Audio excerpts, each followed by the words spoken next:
Eh, no quiero cuestionar eso, porque hay una problemática de salud que obliga a tomar decisiones de ese tipo, pero eso tiene un impacto económico inevitable.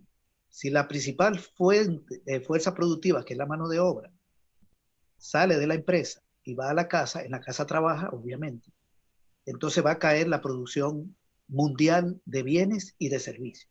Sí, ya lo Es un puse en primer Facebook. impacto. Hay una caída de la producción.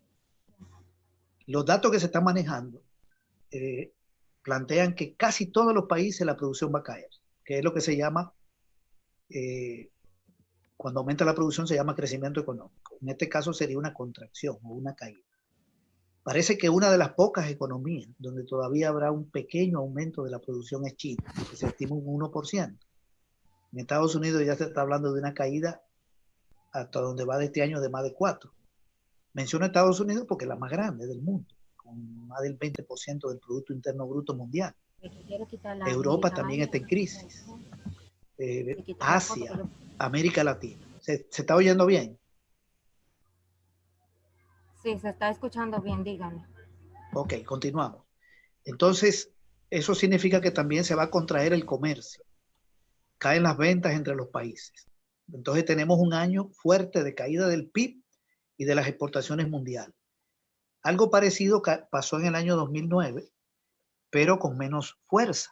Esta crisis es mucho más grande. Al caer la producción, obviamente viene una caída del empleo. El desempleo va a crecer en el mundo. En América Latina, en casi todos los países. Hay unos datos del BID para América Latina donde prácticamente todas las economías van a tener caída. Al principio decían que República Dominicana se iba a mantener más o menos estancada. Y parece que solo Guyana va a tener alguna posibilidad de crecer un poquito. Entonces, la crisis en el capitalismo se da cuando cae la producción, caen las ventas de las empresas, cae la ganancia, quiebran negocios y aumenta el desempleo. El resultado es el desempleo y la pobreza, pero el arranque de la crisis es la caída de la ganancia. Y la caída de la ganancia se debe a un problema de producción y de inversión. Porque la lógica de la sociedad capitalista es producir bienes y servicios, venderlos y que los dueños de los negocios tengan ganancia. Y luego reinvierte, que es lo que se llama acumulación de capital, para que crezca la producción y crezca la ganancia. Es un ciclo expansivo permanente. Eso está interrumpido y por lo tanto hay crisis. El mayor daño, obviamente, no es para el dueño del negocio, salvo que sea un negocio chiquito. Las empresas grandes, muchas sobreviven, la ayuda del Estado. El gran problema es el desempleo. La mayoría de la población laboral no va a retornar a su trabajo. Habrá recorte de salarios, recorte de empleo. Entonces eso se va a traducir en un incremento de la pobreza. Los índices sociales van a desmejorar. Índice de salud, de educación, de vivienda, de todo tipo. Esta problemática es mundial, prácticamente. En América Latina, el impacto es muy severo. América Latina tiene mucha dependencia de materia prima, de exportación y de bienes de consumo. Están bajando los precios de la materia prima, particularmente el petróleo. Eso tiene un impacto negativo para Venezuela. ¿Por qué baja el precio de la materia prima? Bueno, porque si Europa produce menos, si Estados Unidos produce menos, importa menos. Y si importa menos, compra menos materia prima. Entonces el hierro, el acero, todo eso va a bajar. Sobre todo la que se utiliza para producir, no como el oro. Sobre todo la que se utiliza para producir máquinas, en general, para la actividad productiva. Entonces va a haber un impacto negativo en Sudamérica, en México, en Canadá, etcétera. Y en el Caribe. Será más severo en un país que otro, pero no se va a salvar prácticamente ninguno del problema. Otro rubro que se ve afectado es el turismo. Obviamente, el turismo tiene que reducirse a nivel mundial. Ya eso está en camino. Los países que tienen mucha dependencia del turismo tienen un problema adicional. Por ejemplo, Venezuela no tiene ese problema del turismo. No es un país que en estos años está recibiendo turistas. Pero un país como México o como República Dominicana, que genera muchos dólares por la llegada de turistas, tiene un impacto negativo fuerte. Entonces varía según el país en este caso. Otra variable muy afectada son las remesas familiares. La mayoría de la gente que está en Estados Unidos, de otros países, envía remesas a su país de origen. Estamos hablando de mexicanos, dominicanos, centroamericanos, pero no solo. En República Dominicana, para que tengan una idea, el año pasado las remesas fueron 8.000 millones de dólares. Más o menos lo mismo que la entrada de turismo. 8.000 millones de dólares, una cifra enorme. Para Centroamérica, igual. El Salvador, Honduras, Nicaragua, Costa Rica menos, Guatemala. Colombia es un país que recibe muchas remesas. Ecuador, muchas remesas por los ecuatorianos que están fuera. También en Perú. Venezuela no tanto, porque es un país fundamentalmente petrolero, aunque ha aumentado la emigración en estos años. Argentina no tanto, no es tan expulsor de mano de obra, ni Brasil. Entonces varía, igual Bolivia. Pero todos tienen turismo. Brasil tiene mucho turismo, Argentina, Colombia. Entonces está golpeado todo. Va a caer la producción, el comercio, las ventas en general, aumenta el desempleo. Bien, quien paga los costos mayores es la mano de obra. ¿Qué tiempo va a durar esta crisis? Es muy difícil de predecirlo porque está muy vinculada a la problemática de la pandemia. Por ejemplo, aquí en El Salvador, ayer se aprobó ampliar la emergencia hasta el 15 de mayo. Bien, si cuando llegue el 15 de mayo la amplían hasta el 30 de mayo, entonces el daño va a ser más grande. Me refiero al daño económico. Puede ser positivo desde el punto de vista de la salud, que haya que tomar esa decisión, pero el impacto económico es mayor. Y si se amplía después hasta julio, hasta junio, hasta julio, entonces, ¿hasta dónde va a llegar el asunto? De ahí va a depender mucho la severidad del daño, pero el daño ya está dado y se va a seguir profundizando. Y también depende de las medidas que tomen los gobiernos. Pueden haber errores en materia de política y pueden haber ciertos aciertos, algunos aciertos, política más o menos equivocada, y también del tipo de gobierno. Por ejemplo, a nosotros nos llama la atención que en Nicaragua los casos no llegan a 20 y en El Salvador están en 260, para poner un ejemplo, solo de dos países. ¿Qué pasa en Nicaragua y qué pasa en El Salvador? Y en Guatemala también hay otra realidad. En Venezuela, un país de 30 millones, los casos son casi lo mismo que en El Salvador, que tiene 6 millones. Entonces, la forma de enfrentar este problema también influye. Decisiones de política más o menos equivocadas. Parece que en Estados Unidos hubo más problemas en cuanto a eso que en países como Alemania. Bien, entonces la crisis es inevitable. Su profundidad va a depender de qué tanto se prolonguen las emergencias y la cuarentena, los toques de queda. Según los países hay medidas diferentes.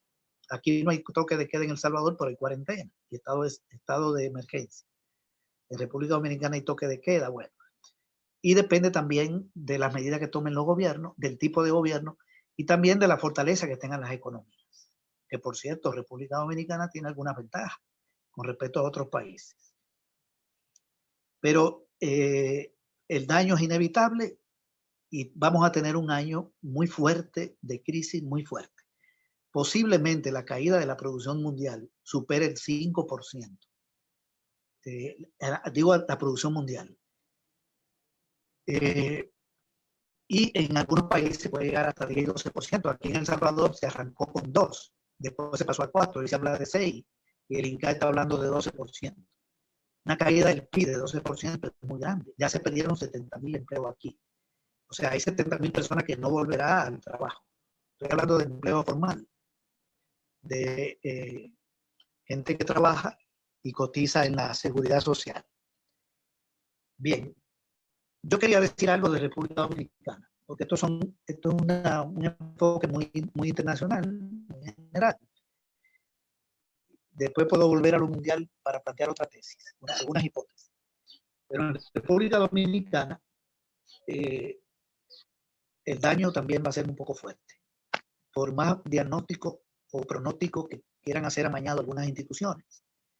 La República Dominicana el año pasado exportó más o menos por 20.000 millones de dólares entre bienes y servicios, porque el turismo es una exportación de servicios. Pero salieron 25.000 por importación de bienes y de servicios. O sea que hay un déficit. De esos 20.000 millones de exportación, los bienes fueron 11. Y la mayoría de las exportaciones dominicanas van a Estados Unidos y Haití. Otra parte va a Europa, pero el mercado es Estados Unidos, sobre todo la zona franca. También se exporta oro y otros productos. Esas exportaciones van a caer en un porcentaje grande. Yo creo que deberían caer más o menos en 5.000 millones. ¿Por qué digo esto? Porque solo el turismo son 9. Estoy dando un dato incluso conservador. Si entraron 9.000 por turismo, ¿cuánto van a entrar este año? Prácticamente está parado, me imagino, o bastante parado. Entonces va a haber una disminución entre la entrada de dólares por exportación y turismo. Pero también República Dominicana recibe mucho dinero por inversión extranjera, a diferencia de un país como El Salvador. El Salvador no trae mucha inversión extranjera, ni tiene turismo prácticamente. O sea, no es que no tenga, pero es muy poco. Justamente por eso aquí no llegó tan rápido el coronavirus. Llegó primero a Guatemala, llegó a Costa Rica, llegó a México. Y aquí se pudieron tomar medidas a tiempo. Entre exportación y turismo, una caída fuerte. Pero también viene otra caída, que son las remesas. Los dominicanos no van a mandar 8.000 millones de dólares de Estados Unidos y de otros países donde están. Eso tiene que reducirse. Ya en El Salvador, las remesas disminuyeron 10%. Son 5.800 millones, 5.700 el año pasado. Aquí, 5.700. Allá, 8.000. Yo, buscando los datos del Banco Central, no encuentro datos todavía de cuánto van en el año. Las estadísticas no nos lo dan tan al día allá. Aquí tenemos el dato hasta marzo. Pero ya deben haber caído posiblemente más de un 10%. Si eso es así, y se mantiene ese dato, entonces va a haber un daño bastante grande, posiblemente cercano a los 1.000 millones de dólares. ¿Qué significa entonces menos entrada de dólares para la República Dominicana? Significa más dificultad para importar, maquinar, producción. Y eso afecta a la actividad productiva. Entonces va a impactar en una caída de la producción y en un aumento del desempleo. También significa, en el caso de la remesa, menos capacidad de consumo del pueblo, porque las remesas se utilizan para consumir, no para invertir. Si hay una disminución en la entrada, entonces hay menos compra por la vía de la remesa. Pero también la gente que pierde el empleo compra menos. La gente que le bajan el salario, pueden haber hasta recortes de salario, o lo contratan por medio tiempo, compran menos. Entonces la caída del consumo afecta a las ventas y la ganancia de las empresas y la inversión. Y puede darse una situación de escasez, porque también hay una buena parte del consumo dominicano que se financia con importación, que proviene de materia prima, de productos que se traen del exterior, porque la República Dominicana no produce todo lo que consume en materia de bienes de consumo en ningún país, y hay mucha dependencia en alimentos. Entonces, yo siento que este va a ser un año muy complicado. El otro golpe lo va a recibir el gobierno, porque si cae la producción y las ventas, entonces la recaudación por el ITEVI y por otros tributos al consumo disminuye. En El Salvador se hizo un cálculo ya de que el gobierno va a dejar de recibir 1.000 millones de dólares. Eso significa una caída de los ingresos del 15%. Si hacemos ese cálculo para la República Dominicana, que tiene un presupuesto como de 16.000 millones, estamos hablando de más de 2.000 millones de dólares menos de recaudación, y posiblemente sean más. No es solo el consumo, también es la renta empresarial y la renta salarial, la que nutre el ejecutivo. Entonces la crisis topa, llega al Estado. Y en el caso del sistema bancario, podría tener problemas de recuperación de los créditos. En este momento la banca dominicana tiene dinero, porque el Banco Central ha tomado algunas medidas para inyectarle dinero. Le ha inyectado como 100.000 millones, reduciendo el encaje legal, que es el porcentaje de los créditos que tiene el Banco Central, o mejor dicho, el porcentaje de los créditos, de los depósitos que están en los bancos, que el Banco Central le quita a los bancos comerciales para mantenerlo en su boca, para controlar el crédito y para proteger a los ahorrantes. Bien, le liberó hace poco el encaje por más de 5.000 millones. pero también ha estado emitiendo dinero inorgánico. Acaba de tomar una decisión hace como 15 días de inyectarle 15.000 millones a al Banco de Reserva para que el Banco de Reserva se lo preste a instituciones que le prestan a la micro, pequeña y mediana empresa. Te van a dar crédito. Son como 15.000 millones de pesos, más 5.000 del encaje son 21.000. Esa no es una medida exactamente mala, porque le permite cierta liquidez para apretarle a negocios pequeños, medianos y micro, pero genera un exceso de circulante en este caso, porque no está acompañada de un incremento en la entrada de dólares. Aunque el gobierno parece que va a actuar por ahí, también podría actuar, pero sobre todo que aunque tenga liquidez la banca, hay problemas para demandar crédito, porque empresas que estén en proceso de quiebra, en proceso de incapacidad de pago y de una baja del consumo, si produce, no tiene mucha gente que te vaya a comprar. Entonces está medio enredado este problema de la banca. También el Banco Central ha liberado más de 600 millones de dólares para que los bancos comerciales le presten a los importadores. Bien, no podría ser, porque una de las ventajas que tiene la economía dominicana es que tiene reserva monetaria. Estaba comentando sobre los impactos en... Ahora se oye mejor. Ahora se oye mejor.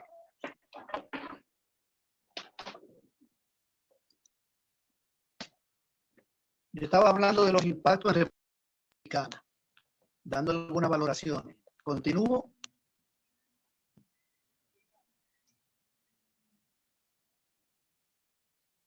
Continúa, César. Ok, entonces, me estaba refiriendo a algunas medidas que había estado tomando el Banco Central para inyectarle liquidez a la banca y para prestarle a pequeños negocios, a micro y a medianos, y también inyectando dólares a los importadores. Eso puede más o menos amortiguar un poco los problemas, pero a la larga la entrada de dólares va a caer de manera tan grande que va a ser insuficiente. Entonces vamos a cerrar un año con un problema económico bastante... todos los sectores económicos van a tener caída. La producción industrial, el sector agropecuario va a ser afectado el sector construcción y los servicios en general, comercio, el turismo, que es muy importante. Si lo llevamos a población, ya hablar de gente, el impacto en la gente, en la población, me parece que los daños lo podemos ordenar de la siguiente manera. Una población bastante afectada va a ser la que tiene más de 60, 70 años y tiene problemas de salud. Es una población más vulnerable. Esto está bastante especificado, explicado. Y si esas personas bajan o pierden el empleo, se le hace mucho más difícil conseguir trabajo a una persona de 50, 55 años. Si no retorna a su trabajo, se le hace más difícil. Otro sector muy afectado va a ser el de la gente que vende en la calle, que le llaman trabajadores por cuenta propia, que allá andan por 1.000.000, aquí son 800.000. La gente está saliendo a vender lo que puede para vivir, pero tiene dificultades por la cuarentena, allá por el toque de queda también, y además que hay menos compra, menos gente comprando. Ese sector de cuenta propista, sus condiciones de vida se van a degradar. El otro sector es el de la micro y pequeña empresa, y sobre todo micro y pequeña, más micro, que ya son en negocios estructurados. No estoy hablando de una persona que vende en la calle, sino de una persona que tiene un colmadito con 3, 4 empleados, o cualquier empresita chiquita. Aquí la microempresa se califica hasta 10 empleados. Yo no tengo muy claro allá. Y la pequeña es de 10 a 50.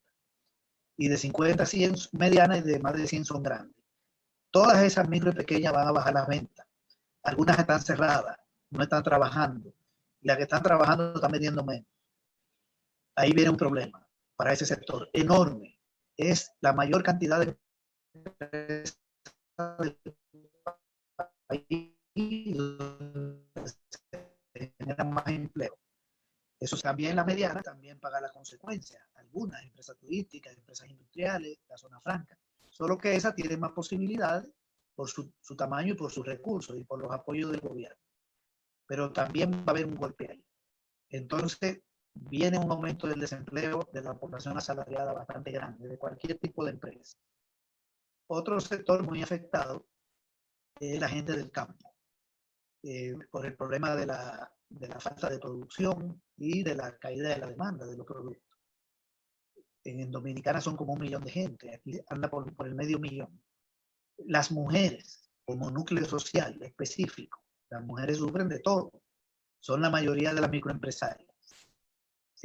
Tienen peores salarios que los hombres, tienen peores pensiones que los hombres.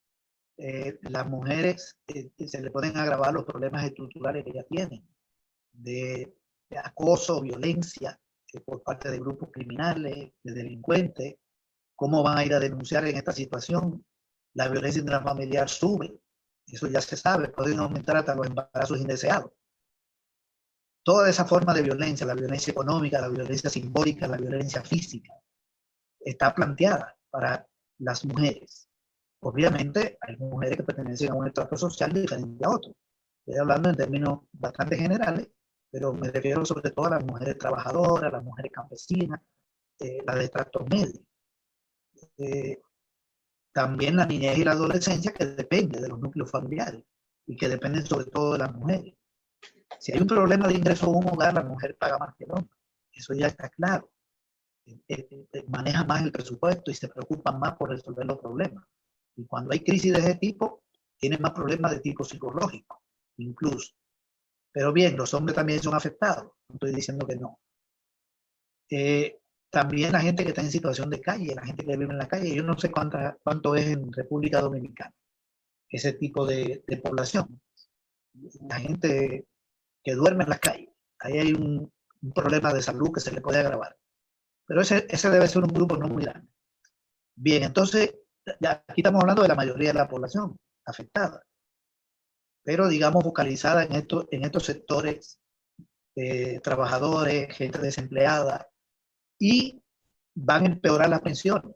Las pensiones van a empeorar porque mucha gente que pierde el trabajo no va a poder seguir cotizando a las AFP.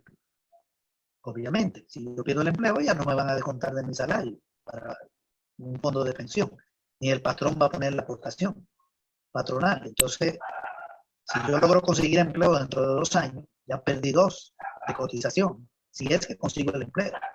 Entonces, la densidad de las cotizaciones va a disminuir. Esta palabra lo que quiere decir es que de cada 100 gente que cotiza, en nuestros países lo que se jubila son 40. Lo primero es que el 75% no cotiza, y de ese 25% que cotiza, un 60% no logra los 2 requisitos de edad y de tiempo cotizado. Y se viene jubilando un 40%, del cual un 30% tiene pensiones de miseria. Es terrible el tema de la pensión. Entonces, la cantidad de gente que se jubile va a ser menor, porque va a bajar la densidad de las cotizaciones, los años cotizados. Y pueden caer los fondos de las AFP, pero las AFP no pierden, porque ellas ganan con la comisión.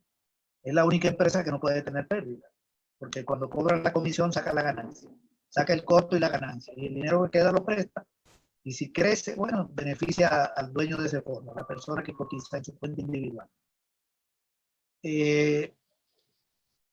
Ahí va a venir un problema con el tema de la población pensionada, de la población que está cotizando. Y la caída de los ingresos fiscales puede llevar a una disminución de los programas sociales de los gobiernos. Va a ser difícil que mantengan los programas.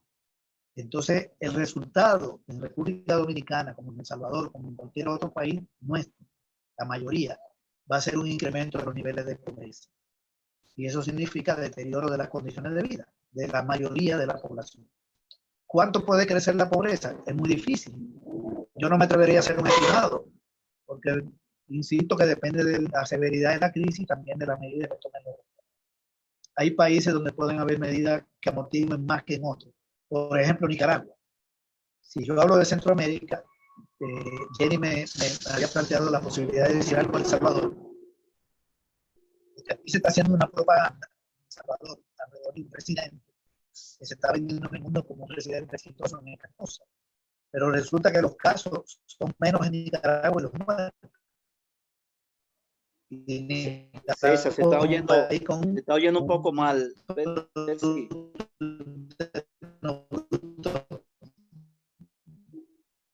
César, se está escuchando mal. La medida de participación del deterioro del gobierno ya había eliminado programas sociales que después le tenían. Estaban desmontando una reforma de salud que hizo énfasis en la atención primaria. Se cerraron equipos comunitarios, unidades de salud, incluso en la crisis de agua. Y llega este problema. La ventaja que tuvo El Salvador fue que llegó primero a Guatemala, a Honduras, que tiene turismo en el Caribe, a México y a Costa Rica, que son países con turismo.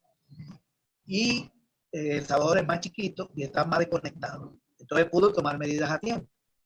El gobierno, cualquier gobierno ahí tenía esa posibilidad. Pero los casos están creciendo, se están ocultando cifras. Y tenemos un gobierno que está desconociendo el marco legal. Están capturando gente en la calle que viola la cuarentena y la llevan a centros de contención. La Sala de lo Constitucional emitió una sentencia donde ordenó la detención de las detenciones arbitrarias, porque si tú violas la cuarentena, lo que tienen es que regresarte a tu casa, la policía, pero no te puede llevar a un centro de contención, salvo que demuestren que tú tienes el coronavirus, o que estuviste vinculado a gente que lo tiene. Aquí hay 2,000 y pico de personas detenidas, que están presas, y ya tienen más de un mes y no la liberan, y se han contaminado. Y ya han muerto 2 que han agarrado el coronavirus en los centros de contención.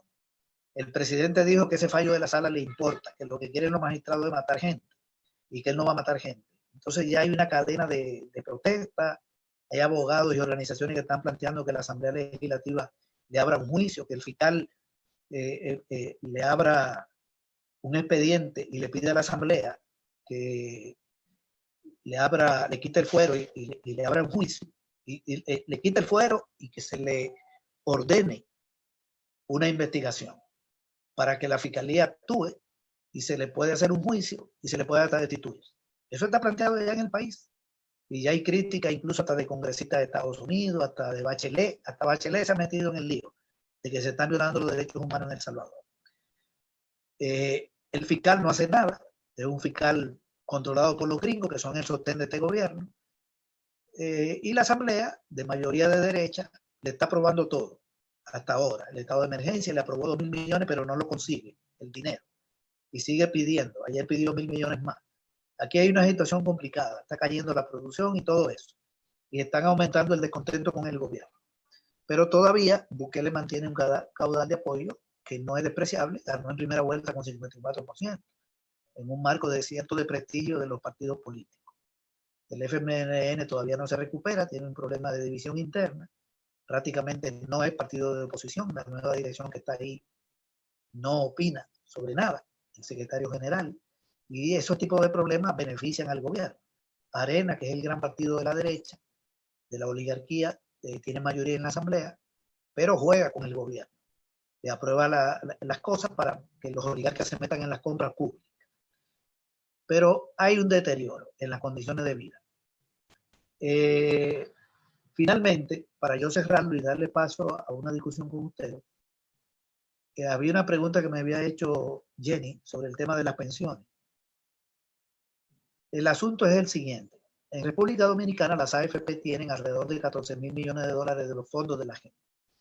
Pero ese dinero no está en efectivo. Mucha gente cree que como hay de 14,000 millones, lo puede ir a sacar y le van a dar 14,000 millones. No, eso no funciona así. Las AFP no tienen ese dinero en efectivo. Lo que tienen allá son el 6%, que anda por encima de los 700 millones. Eso lo tienen en líquido, en los bancos, en efectivo. El resto del dinero está prestado. Más de la mitad está prestado al gobierno. Y otra cantidad está prestada a empresarios. Y tiene que prestarse. Porque si no se presta, entonces no crece con los intereses. Lo voy a poner de la siguiente manera. O un ejemplo de El Salvador. Allá es lo mismo, pero aquí le voy a dar los datos exactos. Si yo gano $100, me descuentan de mi salario $7.25. Y el patrón pone $7.25. Esos son $15. La AFP agarra de ahí 1.90 y quedan 13.10. 1.90 es el 12.6%. Mi dinero no crece. Los $15 pasan a 13.10. Disminuyen. Las AFP con eso que me quitó saca el gasto de funcionamiento y la ganancia. Son millones de dólares. Estoy hablando de una cuota mía de un mes, pero son millones de dólares en un año. Y se ganan 30 millones. Los 13 días que quedan no son de la AFP, son míos. ¿Qué quiero yo? Que la AFP lo preste a una tasa de interés alto. porque eso hace crecer mi fondo. ¿Qué quiere la AFP? Bueno, le da igual, ya sacó su ganancia. Le da igual prestarlo a 1%, a 10%, prestárselo al gobierno, no prestarlo y que no lo paguen, le da igual. Porque la AFP no son bancos que ganan cuando prestan el dinero. Un banco paga 4% y presta 12%. Y de la diferencia de las tasas saca el gasto de funcionamiento y la ganancia. La AFP no. La AFP no le pagan interés a la gente, sino que le cobran una comisión. Y luego prestan el dinero de la gente y ese dinero va creciendo por los intereses que pagan aquellos que agarran los fondos en condición de préstamo. Bien, cuando el gobierno le paga a las AFP, entonces ahí se nutre el fondo. Pero entonces el fondo está prestado. Lo que tienen las AFP son papeles legales. Por lo tanto, la población no puede sacar el 30% de los fondos porque son más de 4.000 millones y lo que hay son 700 y pico. Eso es un primer elemento. La propuesta que hizo, yo se la escuché a un diputado del PRM, es demagógica. No se puede. Se podría sacar hasta 700 y pico de millones. Entonces, eso significa más o menos el 1% de lo que tiene la gente. Con perdón, se podría sacar como un 3%, pero no un 30%. Lo segundo es que si la gente saca ese dinero, puede resolver un problema de emergencia.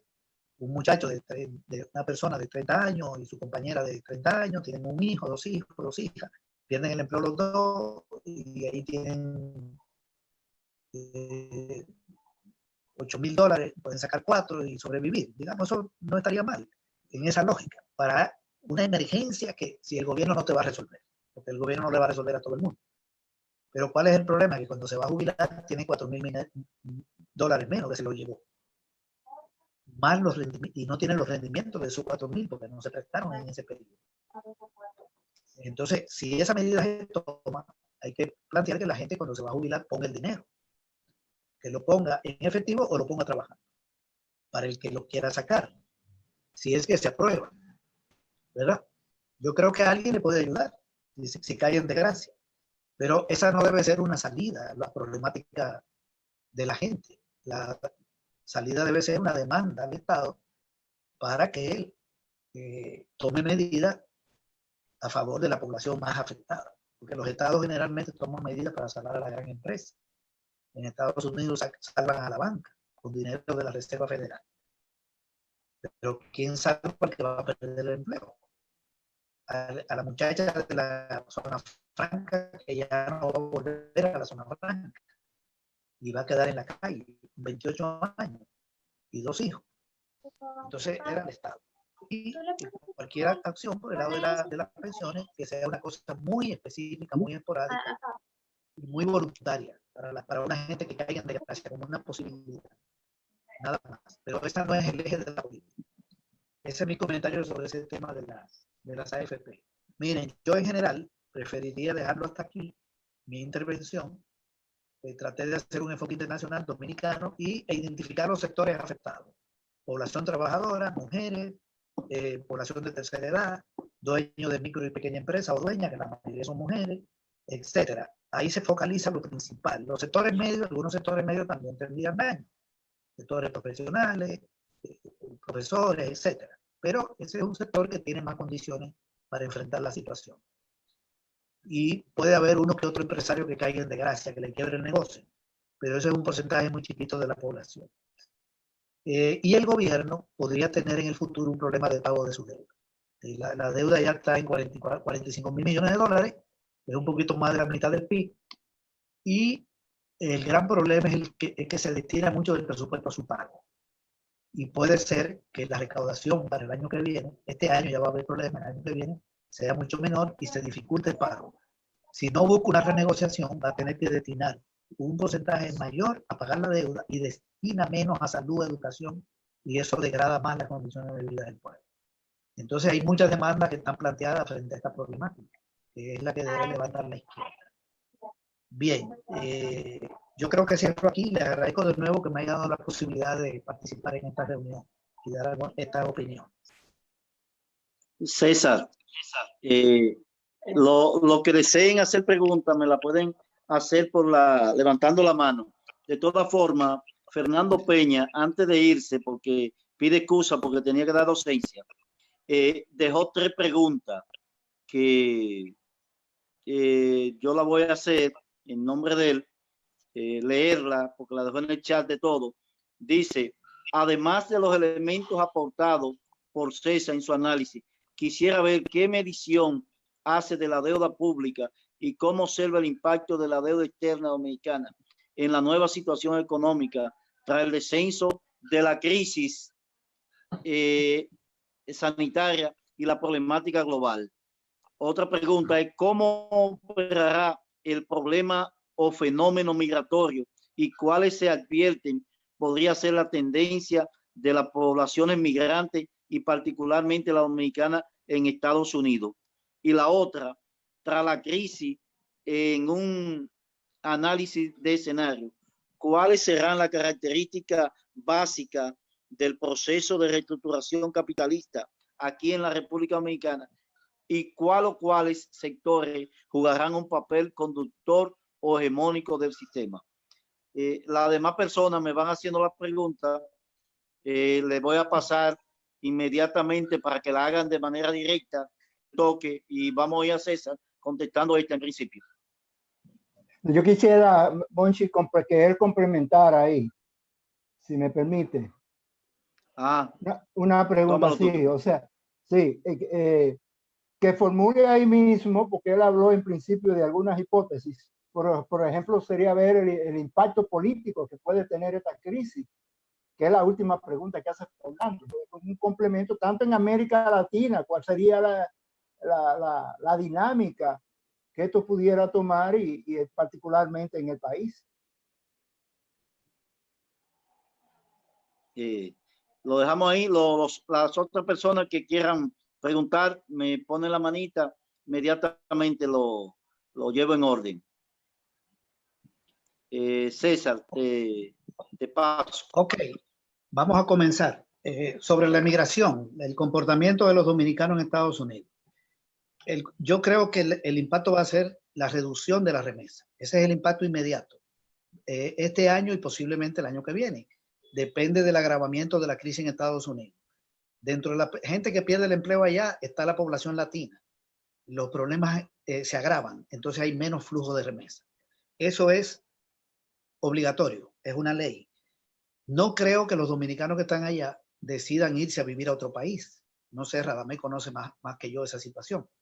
Una parte de la población que decida irse, porque las posibilidades son menores, no van a regresar a Dominicana. Bueno, no sé.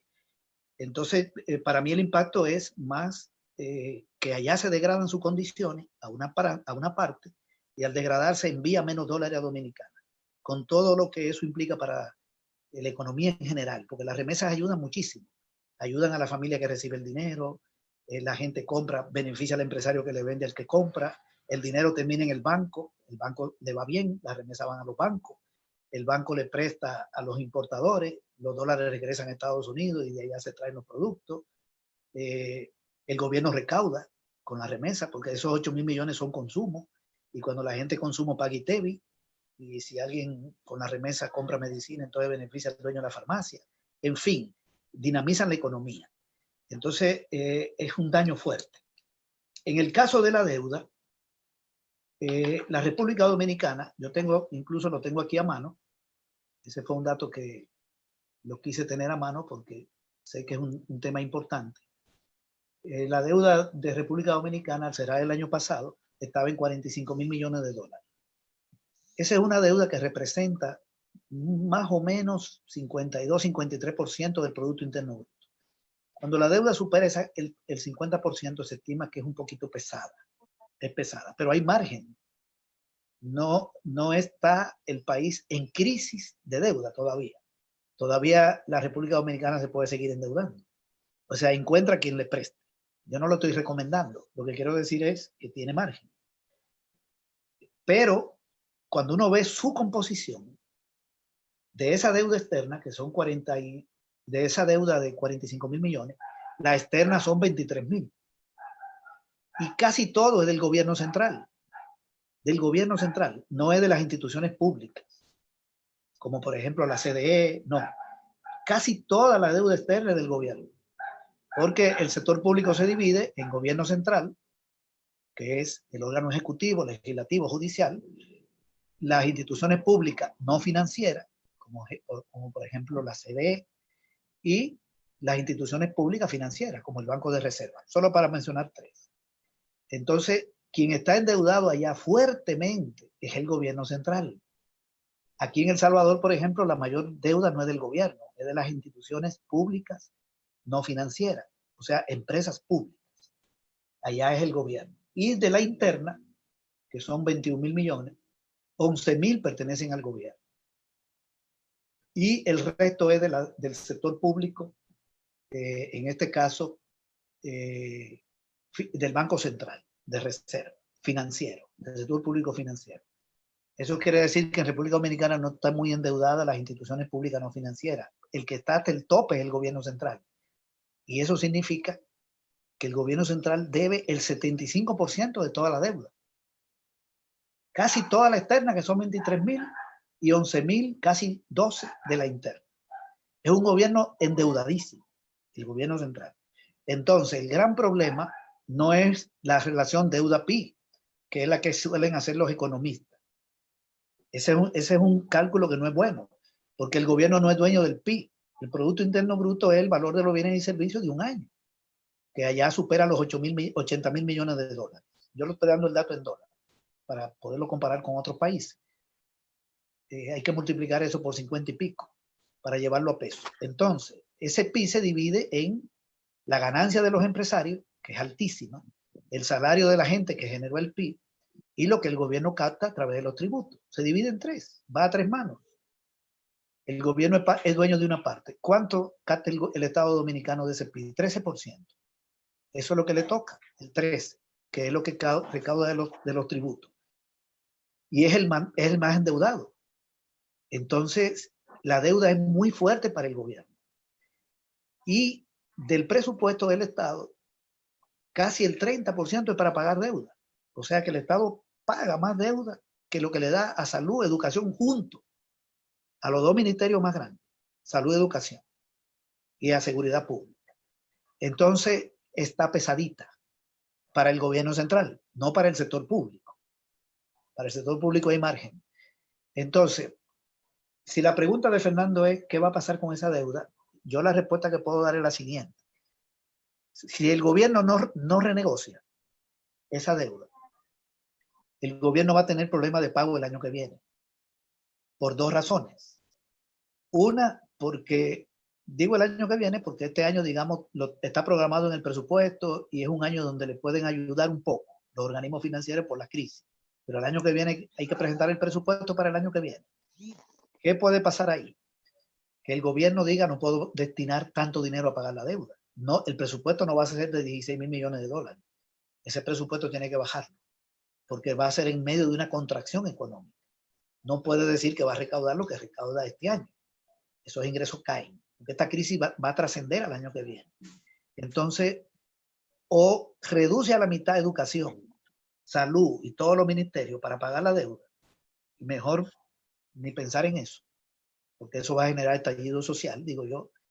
Yo como gobierno no se me ocurre. Ojalá que lo haga desde el punto de vista de los intereses, digamos, de la izquierda, aunque jode a la gente. Pero eso te va a generar un estallido social si elimina todos los programas y los subsidios, solo para pagar la deuda.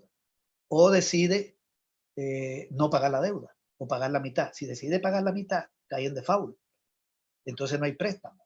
Y le trancan la puerta a nivel internacional. Entonces está abocado a una renegociación. Está abocado. Lo otro es que lo que recauda el gobierno es en pesos. Pero la deuda no se paga en pesos, hay que pagarla en dólares. Entonces el Ministerio de Hacienda con esos pesos tiene que comprarle dólares al Banco Central para pagar la deuda. Y la disponibilidad de dólares va a ser menor, porque las reservas monetarias van a caer por la caída de la entrada de dólares, que yo estimo que no va a ser menor de 5.000 millones este año. Por lo tanto, aunque el gobierno consiga del Banco de la Reserva Federal entre 1.000 y 3.000, es insuficiente. Ayuda un poco en Dominicana la caída de los precios de los combustibles. Ayuda un poco la caída de los precios en cuanto a la salida de dólares. Pero jode al gobierno, porque el gobierno compra a partir recauda mucho de los combustibles y la baja de los precios o la baja del consumo, aunque no bajen los precios de combustible, afecta a los ingresos públicos. Entonces, el año que viene es de dificultad de pago de deuda. El gobierno podría decirle a los organismos internacionales, perdónenme el 25%, no me lo cobren, y otro 25 o un 20, aplácenme los pagos de los intereses y de la amortización, y bájenme los intereses. ¿Tiene posibilidad de hacerlo? No tiene mucha. Tiene, pero no tanta. Le voy a decir por qué. El tema ya está planteado en la ONU. La ONU dice que hay que renegociar con los países débiles. El Banco Mundial lo ha planteado, el Fondo Monetario. Es con esas organizaciones que están las deudas, con esas instituciones, y con gobiernos, y con empresarios por el lado de los bonos. En el caso de los bonos no se puede renegociar nada. Ningún empresario perdona nada. Al que tiene un bono hay que pagarle. Ni baja intereses ni aplaza. Más de la mitad es de bono. Le queda entonces la otra mitad. Pero resulta que hay países que están peores que República Dominicana, como Haití, como algunos países de Sudamérica, como algunos países de Centroamérica, los países de África. Entonces, la disponibilidad de recursos de estos organismos internacionales tiene límites. República Dominicana podría intentar una renegociación, pero le van a decir, peor está Haití, peor está Honduras, hay más problemas por allí, no tenemos tanto dinero, la renegociación no le va a dar para tanto. Bien, yo no sé si Danilo lo ha planteado, Danilo va de salida, se han hablado de renegociar deuda, el presidente de El Salvador no habla de eso, y aquí va a pasar lo mismo, él no quiere dar muestras de debilidad, de un gobierno débil que necesita pedir cooperación, pedir ayuda. Entonces, la renegociación en Dominicana va a ser un poco complicada. Pero si logran algo, amortiguan. Pero de todas maneras, yo insisto, va a ser un año malo. No solo este, sino el que viene. Porque si logra una renegociación, va a ser insuficiente para mantener un presupuesto como lo tiene este año. Viene un recorte de los gastos y viene un deterioro de las condiciones de vida del pueblo. Porque es que la crisis toca a todos los sectores. En el caso de la reestructuración capitalista, yo creo que el sector hegemónico va a seguir siendo el mismo. Cualquier crisis en República Dominicana, si no hay revolución, estamos hablando de una crisis que va a pasar. Podemos plantear dos escenarios, que hay una revolución, o sea, que se tome el poder desde la izquierda. Pero si eso no ocurre y continúa el PLD o viene el PRM o lo que suceda ahí y continúa la derecha gobernando, los grupos hegemónicos van a seguir siendo los grupos hegemónicos. Vicini no va a salir de esta crisis debilitado con respecto a otros, ni va a salir Pepín Corripio. Podrían tener problemas, pero los grupos oligárquicos son los que mantienen el control de la economía dominicana. Tienen el control del turismo, tienen el control del sector de construcción, de la industria y del gran comercio, y están metidos también en la banca. Y también está el capital extranjero, en la zona franca, en otros sectores, incluso en la minería. Ahí no va a haber un ajuste de cuenta en el sentido de que un sector le quite la hegemonía al que lo tiene. Yo creo que van a seguir siendo lo mismo. Lo que va a debilitarse el sector que no es oligarca, porque hay una diferencia entre ser burgués y ser oligarca. Como hay una diferencia entre ser sacerdote y ser obispo. Todos los obispos son sacerdotes, pero no todos los sacerdotes son obispos. Para eso hay que tener diócesis. Entonces, un oligarca Pepín Corripio, o digamos Vicini, que tiene con más de 60 negocios y que está metido en todos los sectores de la economía dominicana, en todos, en industria, en comercio, no hay un sector donde no esté. Y un burgués es un tipo que tiene una industria o una familia de 500 empleados. Esos son sectores fuertes, pero no están a nivel de los grupos de la oligarquía dominicana. Muchos de esos podrían incluso quebrarse, de los sectores oligárquicos. Me entró una llamada de mi hermano, ya la paré. No sé si afectó lo que estoy diciendo.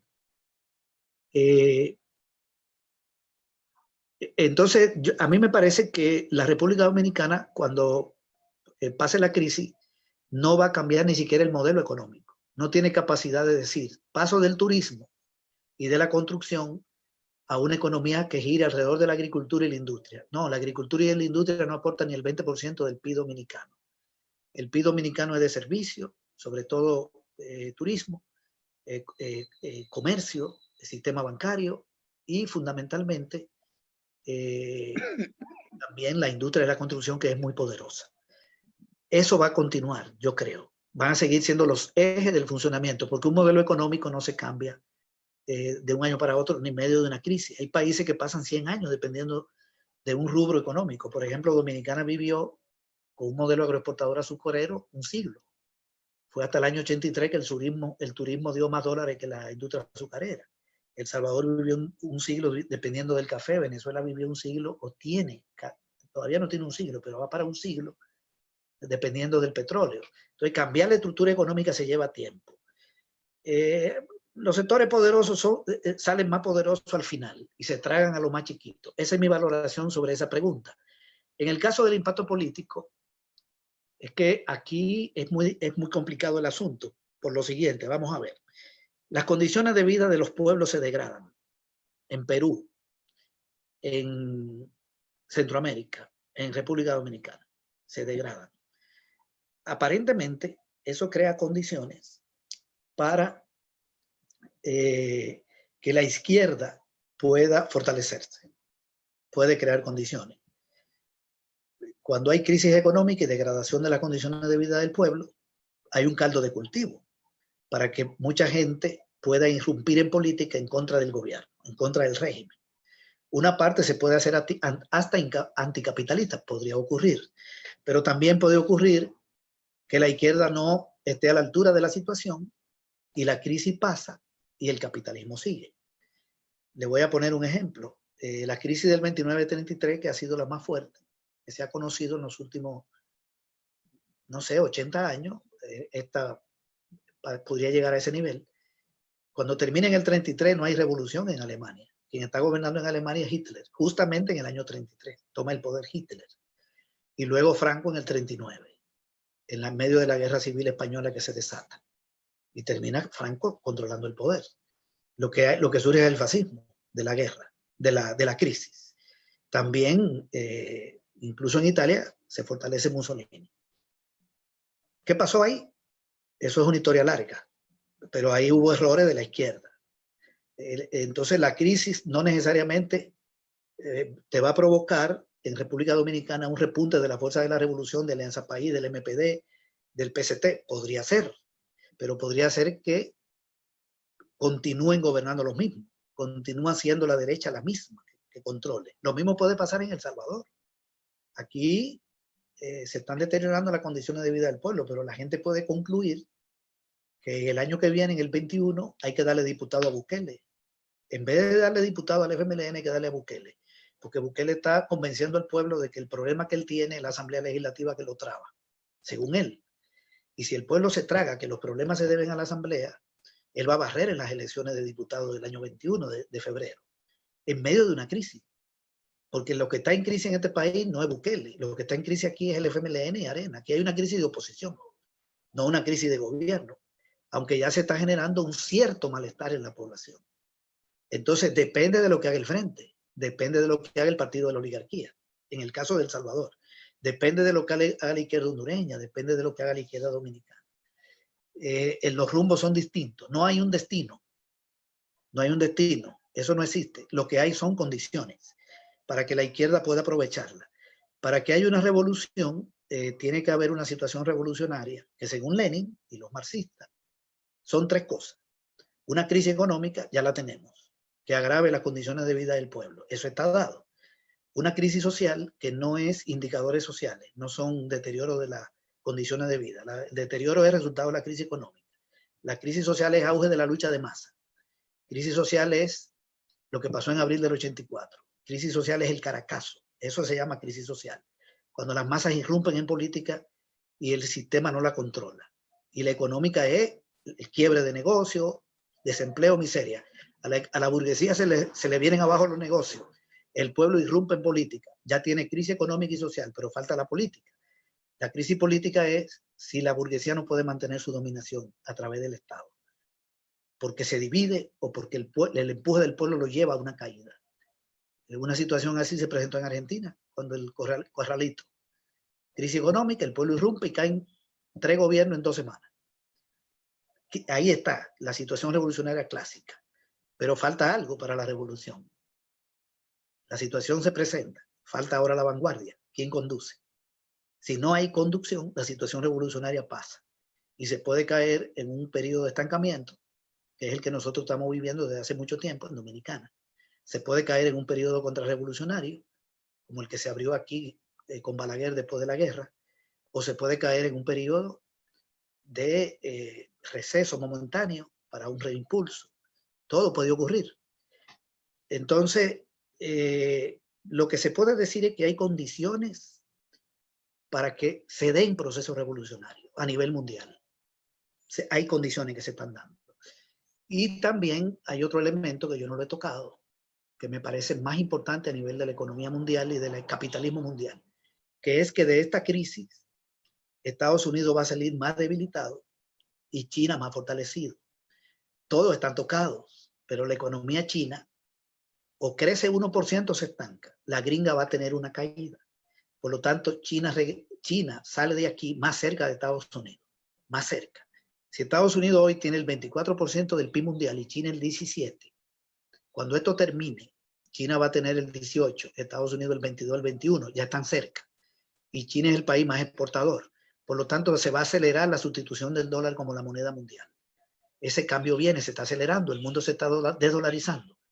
Cuando se tome esa decisión de que el dólar no es la moneda, Estados Unidos entra en un problema serio, porque Estados Unidos vive de la impresión de una moneda que ya están imprimiendo este año más de 600,000, que la tiran a la calle, se la pasan al gobierno, el gobierno paga salario, cubre su déficit, la gente compra, el dinero va a los supermercados, a las empresas de vehículos, va a los bancos, y de ahí va a las empresas importadoras y ese dólar se va al mundo.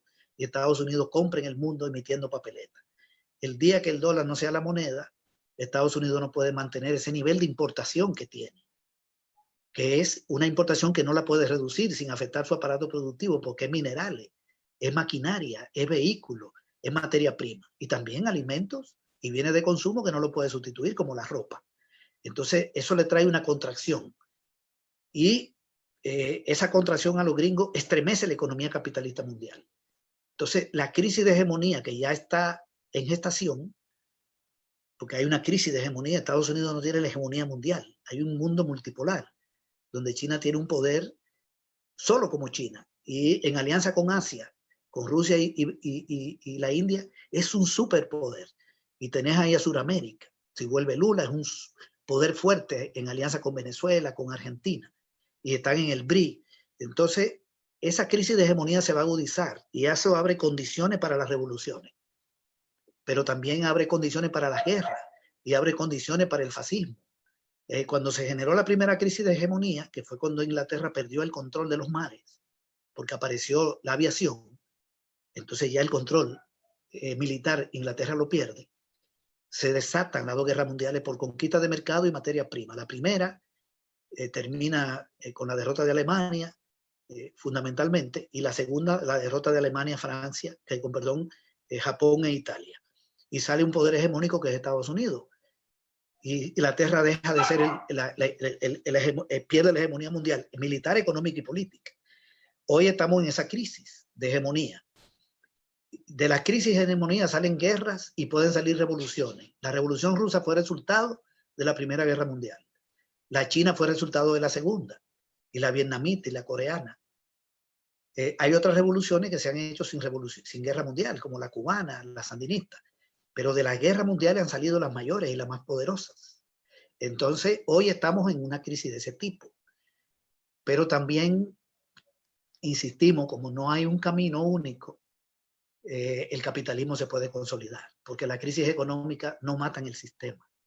Para que haya revoluciones se necesita crisis económica, social, política y vanguardia. Las tres cosas.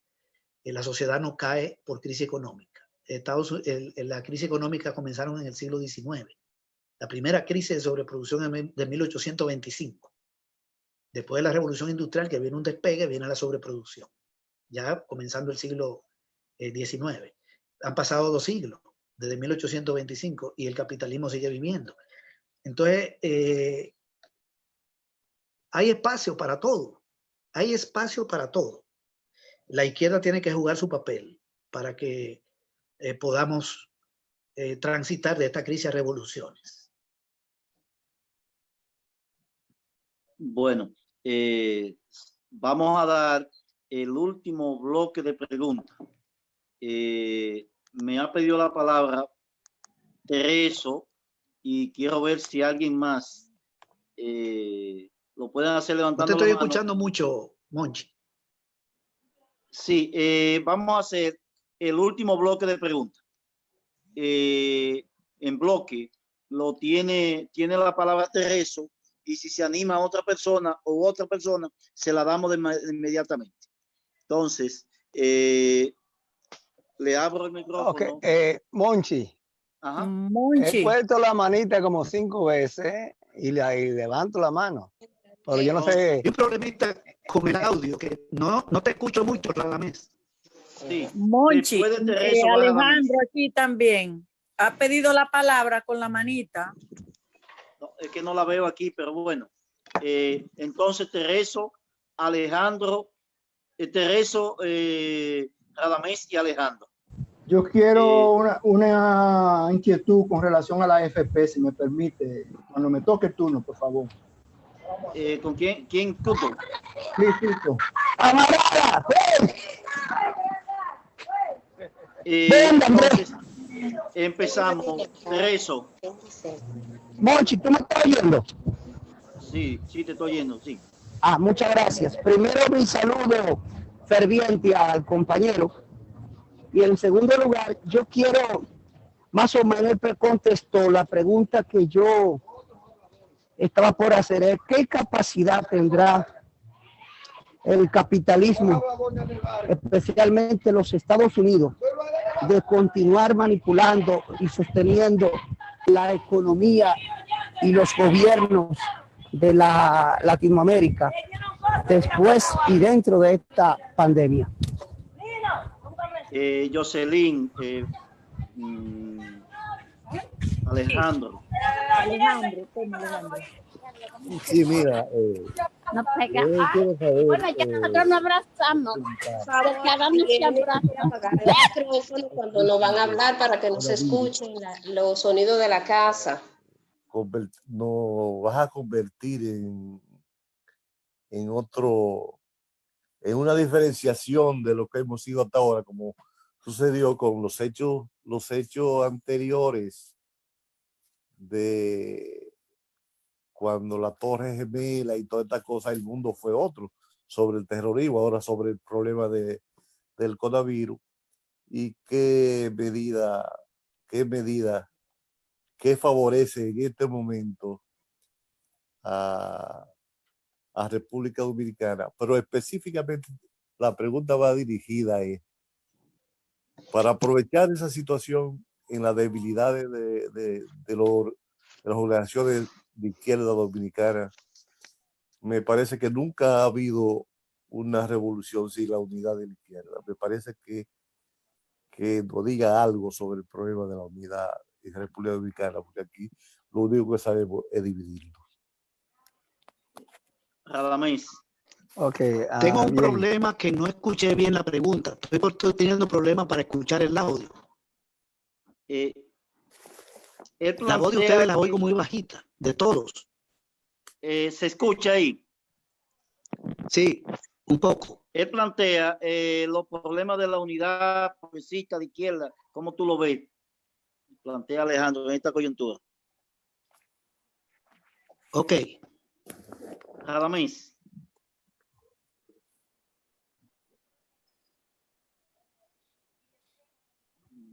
Tiene el micrófono apagado, Radamés. Radamés. Ahora sí estoy. Bien. Sí. En eso sobre la unidad, César, hay un concepto en la República Dominicana que cree que para tomar el poder todas las organizaciones de izquierda tienen que unirse, ¿no? Y por lo regular, la debilidad nuestra, en todo sentido general, se lo quieren pegar fundamentalmente a la izquierda, ¿no? Yo no estoy en contra de la izquierda, yo estoy completamente a favor de la izquierda, pero yo sé lo que insisto. ¿no? Que la izquierda no se da por los deseos de los dirigentes. La unidad se da por la necesidad y la demanda que hay dentro de la población. Y fundamentalmente en uno de esos sentidos que tú planteaste, de esas tres etapas, ¿no? Y en las condiciones que se están dando ahora. Esa unidad se puede unificar en base a la necesidad que hay por la crisis que está pasando el gobierno, ¿no? Una cuestión, y hablando del gobierno, es el concepto de que definitivamente el gobierno que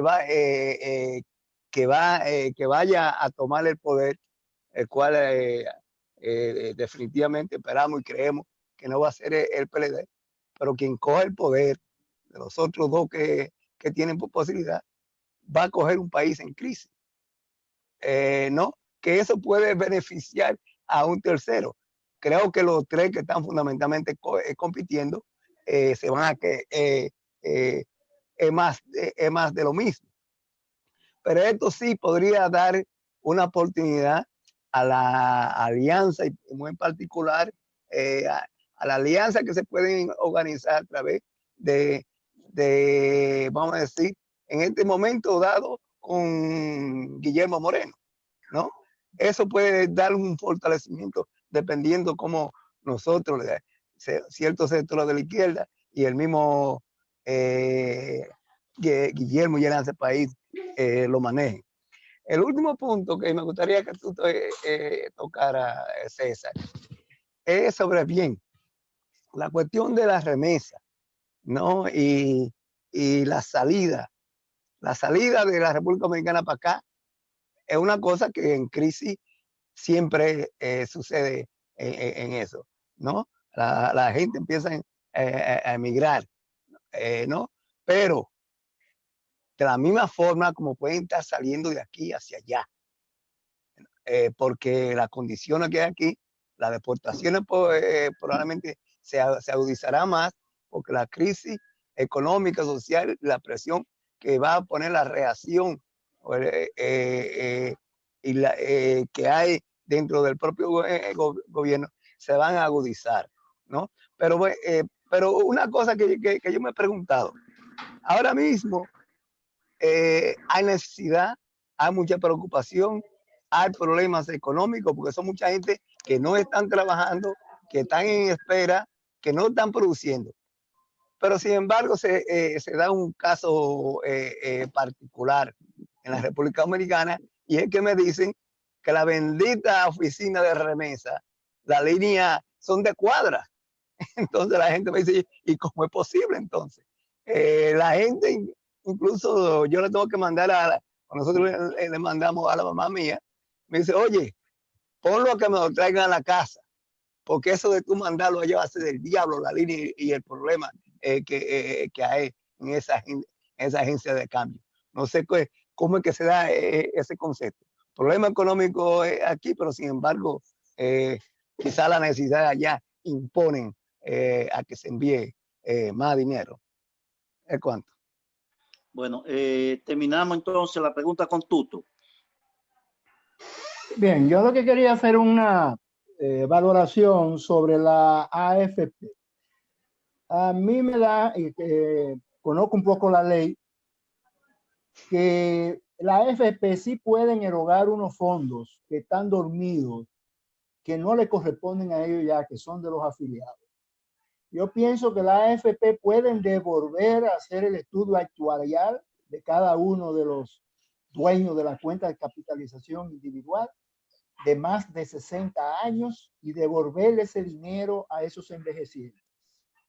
Igualmente hay miles, 50,000, 60,000, probablemente lleguen a 100,000 millones. El dinero acumulado de gente que están afiliada al sistema, que han fallecido, y que ese dinero es de la herencia, de los herederos, de la viuda o del viudo, de eso, y también eso pueden hacer su estudio actuarial y devolvérselo a la gente que le corresponde. Y del mismo modo también en el Instituto ahora de Riesgos Laborales, también por muerte de accidente de trabajo y por accidente de trabajo, haya acumulado una gran suma de dinero que la gente por desconocimiento no lo reclama. Y que si el gobierno y la AFP y la estructura gubernamental tuviesen una voluntad y una vocación de servicio a la sociedad, no debieran esperar que sea el ciudadano que reclame, sino que debiera ser el Estado que reconozca los derechos y recompense esos derechos vía monetaria, porque es un dinero de la población, eso no es dinero ni del Estado, ni del gobierno, ni de la AFP, ni de nadie. Así nosotros vemos el asunto de la AFP ahora y la crisis. Le doy la palabra, y mi excusa que no recordaba, a Plinio, y entonces después de Plinio César. Monchi, ahí a uno, Rafael, hace rato que está de cabeza, brincando, levantando las manos. Así que si no lo ha visto, apúntatelo, por favor. Bueno, no, yo veo la que tiene la mano levantada porque la mano levantada automática y no lo veo, pero se la doy. Plinio. Sí, saludo el gesto de parte suya, compañero, y agradecemos también la participación de César, excelente. Lo que yo voy a sugerir es, porque yo tengo un par de preguntas, pero lo que voy a sugerir es que si de algún modo no sería impositivo pedir que esto se extendiera quizás en otro día del fin de semana o algo así, porque yo creo que este es un tema bien profundo y muy importante. Sí. Creo que nosotros deberíamos abocarnos a discutir encima de todo esto que se está hablando, de qué manera nosotros y nosotras nos preparamos para enfrentar el reto de ver de qué manera nosotros sacamos capital de esta situación, de esta crisis que se da y que se va a dar y que se está dando, que es lo más importante al final de todo, que nosotros y nosotras, que nos queremos progresistas o izquierdistas o comunistas. Se fue. No te oigo. Plinio. Se fue Plinio. Entonces, en lo que Plinio vuelve y llega, Rafael.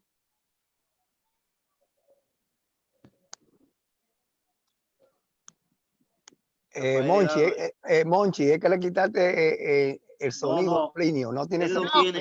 Él lo tiene tumbado, él. Aquí no está tumbado. Rafael. Tiene que quitar el micrófono que está en silencio y Plinio también. Pero es él que lo pone en silencio y lo prende. Sí. No, yo lo prendo en silencio y yo estaba escuchando. Excusa, Rafael. Mira, lo que quiero es, además de felicitar a Ascensión por la síntesis que ha hecho sobre los graves problemas que se avecinan en América Latina y el Caribe, y en el caso particular en la República Dominicana.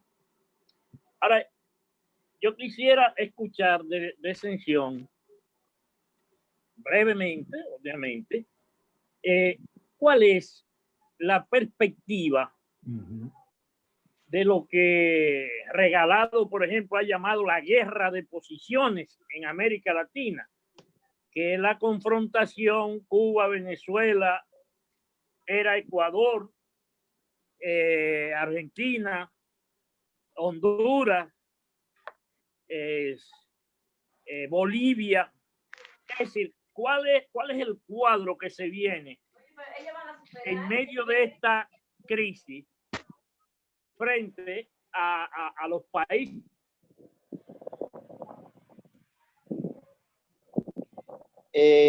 Volvemos. Se salió Rafael. De América Latina, escuchar, ¿verdad? ¿Cuál es la perspectiva que él vislumbra en esos países y en esos procesos? No sé si me escucharon bien. Sí. Entonces volvemos a Plinio, que active el micrófono. Compañero, yo planteaba, y compañeras,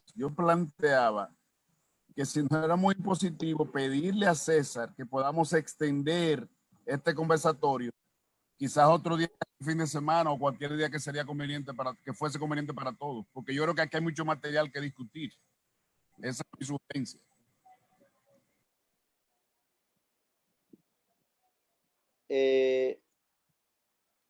César, entonces. ¿Ya terminaron la ronda? Sí, no hay más manos levantadas. Ok, entonces vamos a dar unas valoraciones. ¿Se oye bien? Sí. Con respecto a extender la reunión y hacerla en el fin de semana, con todo gusto. Yo tengo 46 días que no salgo de mi casa y aquí siguen extendiendo esta pandemia, esta emergencia, con perdón. Entonces perfectamente podemos reunirnos otro día. No hay ningún problema. Puede ser este fin de semana. Ahí creo que ustedes la pueden organizar y me avisan. ¿Sí? ¿Se está escuchando más o menos lo que estoy diciendo? Sí. Sí, compañero. Puede continuar, se está escuchando. Ok. Vamos a ver. Entonces, con respecto a algunas preguntas, en el tema de las AFP, quisiera retomar ese puntito brevemente. El problema, yo coincido con el compañero que planteó al que alguna gente puede sacarlo, su dinero, gente que tuvo algunas cotizaciones, por ejemplo, y que le flexibilicen las exigencias en cuanto a edad física y también a tiempo cotizado. Pero ese es un porcentaje pequeño de la gente y de los fondos. Lo que no es viable es la propuesta que hizo el diputado, porque las AFP no pueden entregar 4.000 millones de dólares, porque el dinero está prestado. Las AFP tienen depositado en los bancos 700 y pico de millones. Ahora, ¿qué puede ocurrir? Que se obligue al gobierno a pagarle a las AFP lo que le debe. El gobierno le debe más o menos 7.000 millones. Si el gobierno le paga 3.000, las AFP lo reciben y la gente puede retirar el dinero. Eso alcanza para el 30%, 3.000 y pico de millones, 3.800, 3.700. Pero el gobierno no puede pagar eso, porque eso significa un desbalance presupuestario increíble. Entonces, el cálculo que hay que hacer es cuál es el porcentaje que se puede retirar. El 94% del dinero está prestado, no está en efectivo. El 6% está en efectivo. Pero además, si la gente retira ese 6% y quita de los bancos 750 millones y lo retira, la banca pierde liquidez. Y puede haber un problema en el sistema bancario. Entonces el Banco Central le puede pasar a los bancos ese dinero que le quitó de los ahorros de la gente para inyectarle liquidez. Tendría que ir acompañada de esa medida. Y hay otra medida que hay que proponer, que las AFP no tengan ganancia en el año. Por ejemplo, que no ganen, que la comisión se baje y que no tenga ninguna utilidad para que los fondos individuales de la gente aumenten. De todas maneras, el tema de la pensión pasa por una nacionalización del sistema. En el marco de las AFP, de un sistema de capitalización individual, este es un tema muy largo que lo podemos abordar en una reunión específica. No hay pensión digna para el 80% de la gente que se pensiona. Aquí en El Salvador, el 80% de las pensiones están en la mínima, que son $207. Es una cosa totalmente, digamos, penosa para la gente que cotiza tantos años y al final no se puede jubilar bien. Pero bien, quería cerrar esa parte. Había una pregunta sobre la capacidad de Estados Unidos de manejar los gobiernos de América Latina. Bueno, la puedo conectar con la pregunta de Rafael, dar una opinión relacionando las dos preguntas sobre la perspectiva de América Latina. Es una cosa compleja porque América Latina son 33 países. Si hacemos una valoración más o menos rápida por país, a mí me da la impresión, voy a arrancar por Centroamérica, de que en Guatemala, por ejemplo, es muy difícil que la izquierda tome el poder. En Guatemala se está reforzando la izquierda. Hubo un avance en estas elecciones, sobre todo de la ONG y de un grupo que se llama Codeca, que lograron sacar un porcentaje alto, que no se refleja en cantidad de diputados. Pero la derecha tiene todavía para gobernar Guatemala buen tiempo, porque la izquierda es muy débil. Entonces no me imagino en Guatemala un gobierno de izquierda que Estados Unidos no lo controle. Yo creo que ahí va a seguir por estos años un dominio de los gringos y de la oligarquía. Si vemos Costa Rica, es muy difícil. Ahí la izquierda es mucho más débil y es más estable el sistema. En Honduras hay posibilidades, porque está el Partido Libre de Zelaya, junto con otra gente de otra fuerza de izquierda, que tienen posibilidad de acceder al Ejecutivo.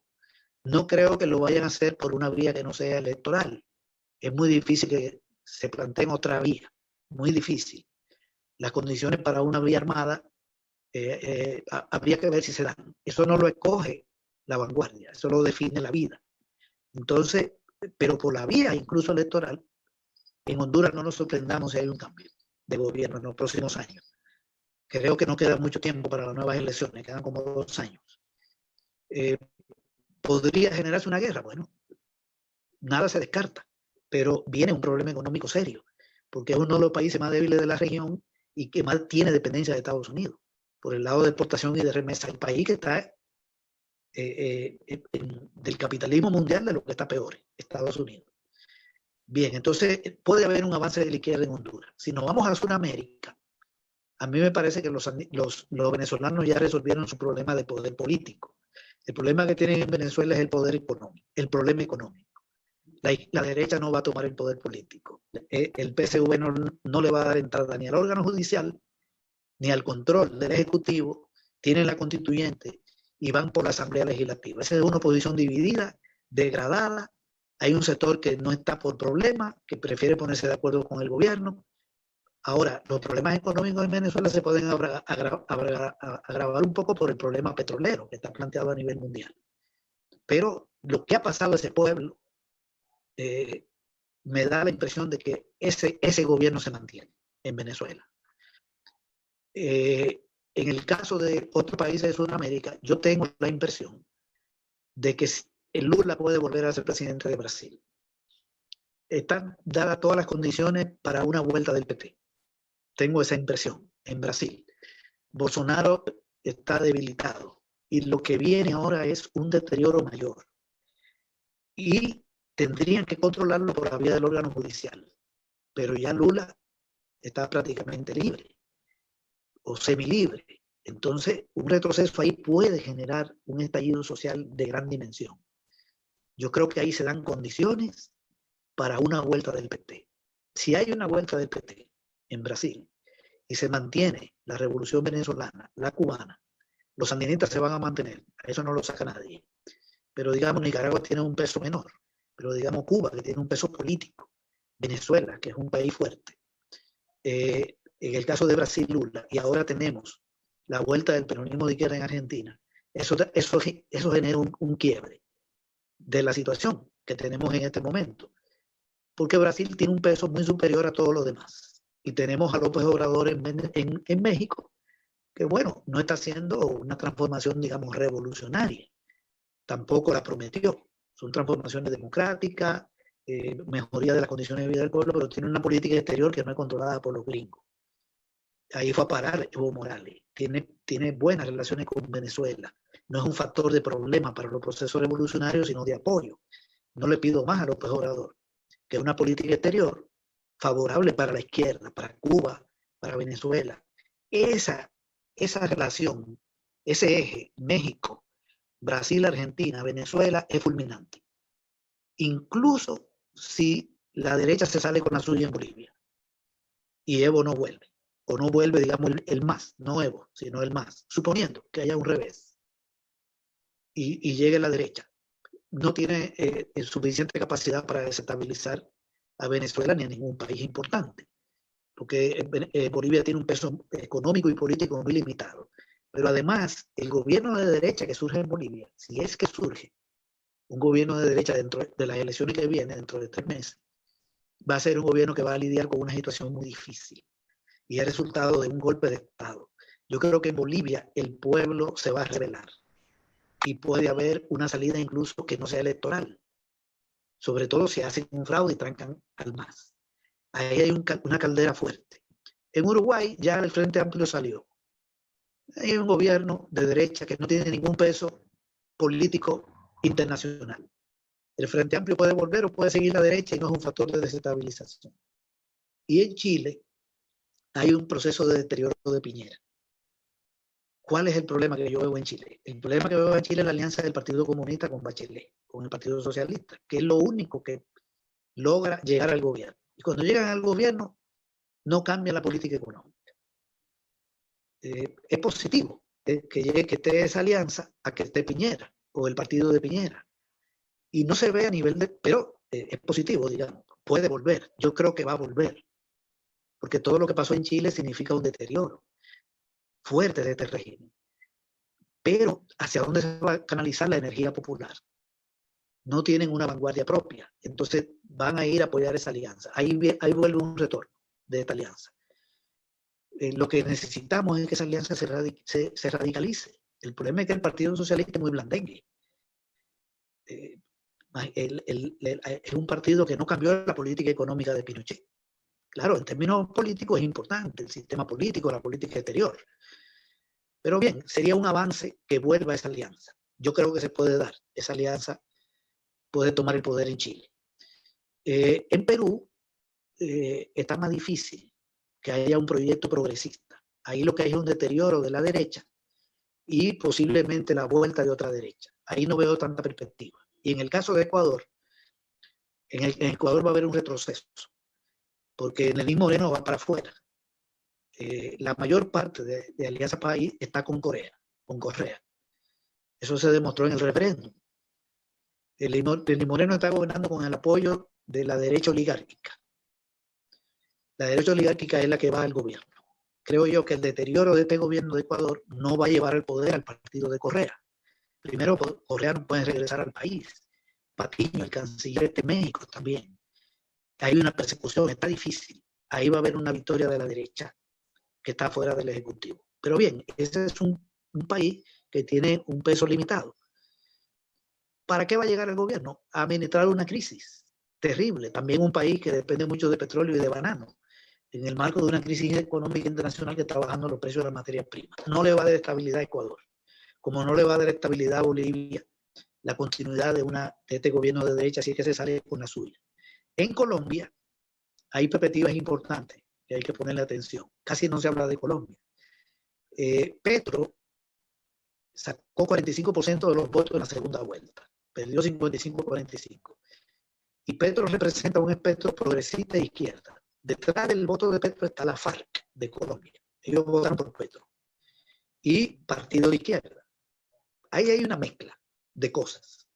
Pero eso quiere decir que hubo un gran avance en Colombia. Además de las luchas que ya vimos de la juventud. En Colombia puede haber una victoria. También podría darse una victoria. Porque viene una degradación de las condiciones de vida. Y sí hay una fuerza, que es el polo patriótico, que puede llegar a una victoria presidencial. ¿Sería el gobierno de Petro, si es un gobierno revolucionario? No, no sería un gobierno revolucionario, pero sería un gobierno que no es enemigo de Maduro, y no es enemigo de Cuba, ni es enemigo de los sandinistas, ni va a ser enemigo del MAS de Bolivia si el MAS logra mantenerse en el gobierno. De manera que la recomposición en América Latina que podía haber es positiva. Yo veo buenas posibilidades. En El Salvador, que no lo había mencionado, obviamente el FMLN le va a costar la recuperación. Además, las elecciones presidenciales son en el 24. El año que viene lo que hay es legislativa y el partido no está muy bien.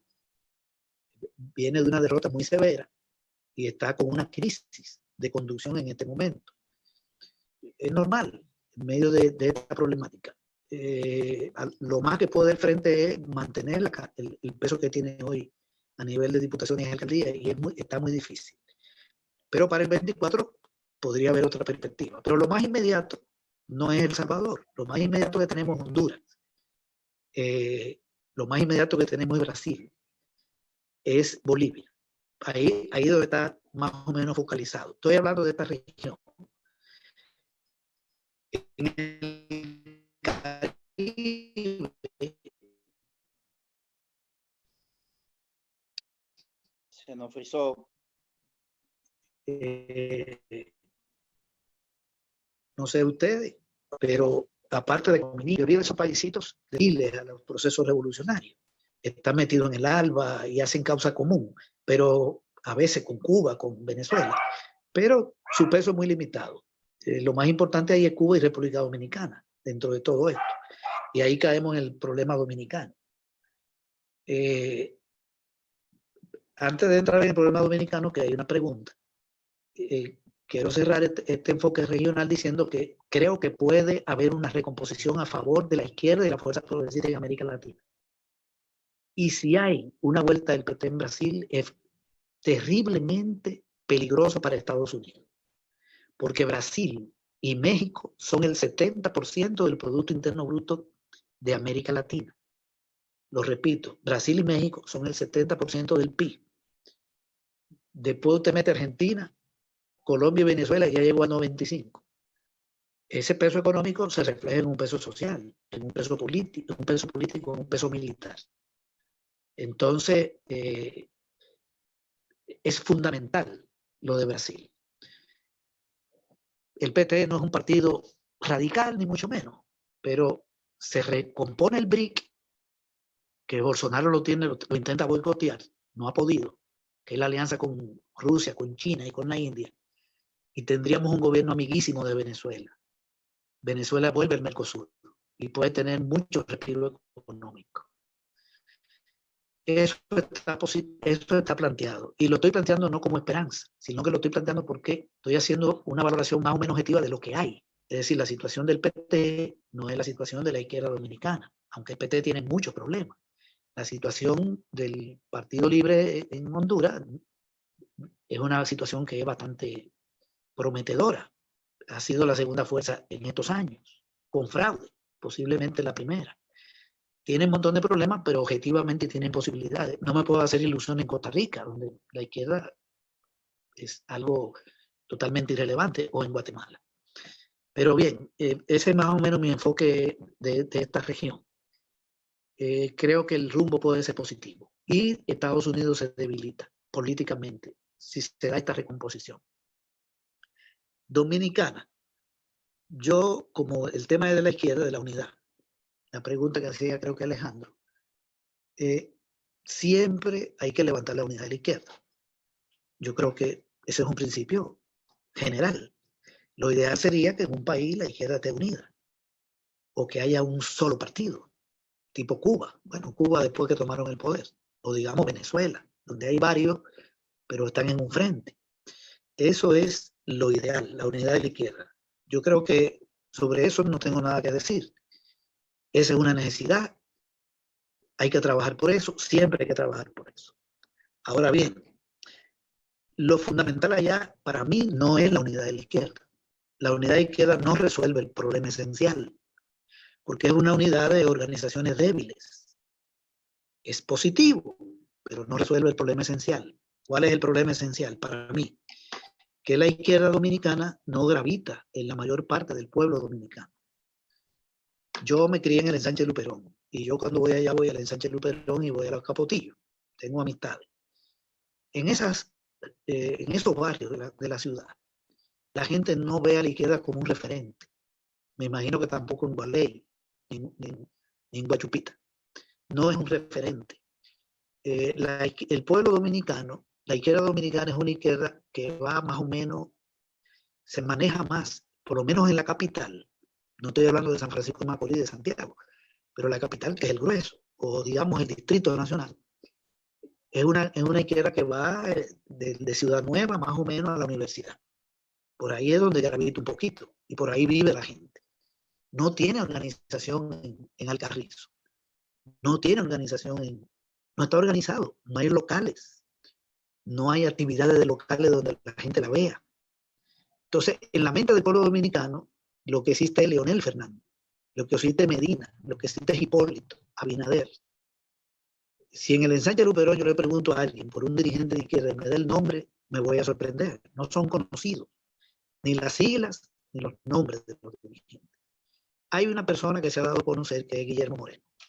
Es una ligera excepción. Sí, ya se ha dado a conocer, ha sido candidato, y 82.000 votos no es una cifra mala. 83.000 de la última elección y sacó un diputado, a Fidelio. Digamos, Guillermo tiene una ligera presencia, pero también es más en sectores medios. que en las grandes barriadas, que es donde está el voto. Entonces, si eso no se resuelve, si la izquierda no organiza y no llega a los barrios, no abre un local, no crea un comité de base con alguien del barrio, que ese comité de base, que comienza con 5, luego son 10, 50, en el cual el PSD comenzó a mostrar músculo, hacía eventos en el local de la Independencia, y llegó un momento que la gente estaba afuera, y se rumora a nivel del país, comienza la gente a decir, ese partido es fuerte, organiza, se mueve, tiene gente, miren qué concentración. Entonces no hay salida, porque cuando Guillermo haga el acto de cierre de la campaña electoral, van a llegar 400, y cuando lo haga el PLD, llega 1 millón, y cuando lo haga el PRM llega 1 millón, y Lionel no sé cuánto moverá. Entonces el pueblo dominicano no va a perder su tiempo votando por lo que no es viable. Eso es así en Dominicana y en el mundo entero. La culpa no es del pueblo. Entonces, la unidad de la izquierda resuelve eso. Podría ayudar un poco, pero yo recuerdo cuando se creó la alianza, que se hizo la alianza con el PRD, creo que fue en las elecciones del 8, no recuerdo, o en el 10, para las elecciones, para las alcaldías y para senadores y diputados, que me parece un paso táctico correcto, porque usted puede hacer una alianza con un partido de derecha de oposición, no una alianza para fines presidenciales, porque si la hace para presidenciales y gana la presidencia, entonces usted es parte de ese gobierno, se mete en un tremendo lío, sin ser nada, es parte de ese gobierno. Pero una alianza municipal legislativa táctica es correcta. Hasta con Lionel ustedes pueden hablar para ver si se puede repartir algo. Todo eso es posible en política. Pero después que terminaron esas elecciones, que me acuerdo que Secundino Palacio le dio la mano a miles de gente en el Capotillo, porque lo llevó el PRD, no lo llevó la Fuerza de la Revolución, lo llevó el PRD, porque era el partido grande. Él le dio la mano a miles de gente. No se abrió un local en el Capotillo, no se abrió un local en el ensanche Luperón, no se volvió al Capotillo. Yo creo que Secundino jamás volvió ahí, ni volvió nadie. Entonces el pueblo vio a Secundino, ahí lo conocía con un programa de radio y andaba con gente. Pasadas las elecciones, volvemos a la normalidad, a la vida perezosa. Digamos, cuando digo perezosa, es perezosa políticamente, porque cada quien trabaja, todo el mundo trabaja en las empresas, en su casa, en el gobierno, por cuenta propia, todos trabajamos, pero me refiero a la palabra pereza política. Lo estoy diciendo con mucha sinceridad, compañeros y compañeras, no para ofender a nadie. Todos tenemos este problema y no es solo la izquierda dominicana. Entonces, el problema es que se activa para las elecciones, pero ¿cuál es el nivel de organización? Y el vínculo con el pueblo previo a las elecciones. Eso tiene que ser permanente. Hay que buscar gente y hay que buscar dinero. Porque el que va a una batalla electoral necesita dinero y gente. Si la izquierda dominicana decide que las elecciones no son una vía, sino la guerra, entonces que se olvide de ir a elecciones. Pero entonces la guerra requiere armas, la guerra requiere recursos, no requiere tanta gente. Ya usted no necesita un partido de 15.000 militantes. No, una guerra la hace con un partido de 500 militantes, de 300. Pero requiere armas y requiere condiciones para que el pueblo se enrole en esa guerra. En República Dominicana eso no está planteado, creo yo, y no veo que se vaya a plantear esa vía. No es un problema de voluntarismo. La vía es electoral, hay que transitarla. Y si se agota, como se agotó en El Salvador en los años 70, porque el régimen lo tranca, se abre otra vía. Pero hay que dar la batalla política y electoral, hay que darla bien. Entonces nosotros no le hemos dado bien, nunca le hemos dado bien. En el 78 nos metimos en este rollo con el PSD. Y el PSD que pasó, había sacado 11, en el 84 sacó 4. Y luego el PSD pasó a la guerra en el 89, un congreso con armas, no hubo guerra, cayó el campo socialista, volvió a elecciones, llamó a no votar, el pueblo seguía votando, luego se metió en elecciones y se metió mal, ya no como PSD, sino Unidad Camañita, es todo lo que ustedes conocen. Entramos y salimos, entramos y salimos. Cuando salimos no hacemos la guerra. Cuando entramos no hacemos bien las elecciones. Volvemos y salimos y no hacemos la guerra. Volvemos y entramos y no hacemos bien las elecciones. Hay que resolver esa contradicción entre la vía de la revolución y el instrumento. Si decimos que la lucha es electoral, compañeros y compañeras, eso tiene sus reglas. En elecciones hay que mover gente, hay que mover dinero. Entonces no nos podemos meter si no tenemos una militancia grande y una militancia con vínculo con el pueblo, una militancia que controle sindicatos y que tengamos el dirigente de la Asociación Médica Dominicana que sea del partido, un partido de izquierda, el dirigente de la APD, dirigente de masa, etc. Hay que trabajar con el movimiento feminista, con la juventud, que tengamos la organización feminista más grande del país, la líder feminista de más nivel del país, más respetada de izquierda, capaz de mover masa, la juventud, los especialistas en el tema ambiental. Ese es un trabajo que hay que hacer. Guillermo Moreno se puede rodear de mucha gente de ese calibre. Se puede rodear, como hizo Juan Bosch. Juan Bosch comenzó a mostrarse en la televisión con Bengoa, un gran economista, con Rafaelito Albuquerque, un gran abogado, con Guido Medina, con el otro por aquí. Y el pueblo dominicano veía un partido con gente capaces. Y así fue creciendo. Hagamos lo que hizo Juan Bosch, nos ayuda. No para terminar en lo mismo, porque Juan Bosch terminó entregando el partido a una capa media que estaba transitando de la pequeña burguesía y de la capa media a la burguesía, como transitó Trujillo. Porque él dijo que la fuerza motriz de la revolución era la pequeña burguesía, que la historia dominicana se dividía entre la lucha entre la pequeña burguesía baja y la baja pobre. De las 5, de la media baja, baja pobre y baja muy pobre y pobrísima, y de la alta, él decía eso. Entonces metió a Leonel, metió al otro, y todos esos dirigentes terminaron siendo millonarios. No es eso, pero supo crear un partido. Tenía un programa de radio para el campesino, tenía un periódico para las capas urbanas, tenía una revista para los intelectuales, proyectó dirigentes que no solo fuera él, Entonces, Guillermo Moreno tiene que hacer eso. ¿Por qué digo Guillermo? Porque de todos los dirigentes de izquierda que hay ella, es el que tiene más proyección. Yo respeto mucho a Manuel, creo que es una persona valiosa. El PCT es de los partidos más estructurados. Tiene estructura, tiene organización, tiene disciplina. Es un partido, digamos, importante, pero tiene más proyección Guillermo. Y la Fuerza de la Revolución está con Guillermo. Bien, la Fuerza de la Revolución no tiene legalidad, pero la lucha política es legal. ¿Por qué no tiene la legalidad? Si no la tiene, entonces no puede crecer, porque la batalla política es electoral.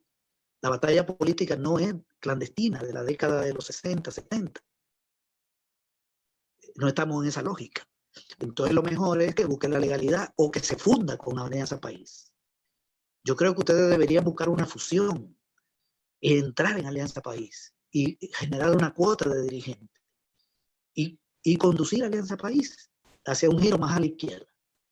Esa es una tarea que yo creo que está planteada. Esa sí sería una buena unidad, pero una unidad orgánica. Porque ustedes están trabajando para que Guillermo sea candidato. Entonces, ¿cuál es el negocio aquí?